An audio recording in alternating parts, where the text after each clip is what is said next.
எவரோ சொல்லாமலே பூக்களோ வாசம் வீசுது, உறவும் இல்லாமலே இருமனம் ஏதோ பேசுது.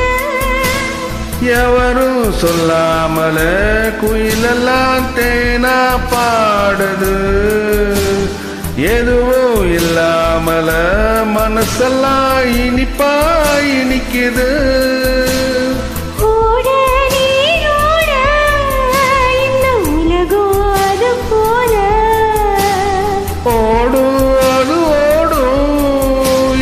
காலம் அது போல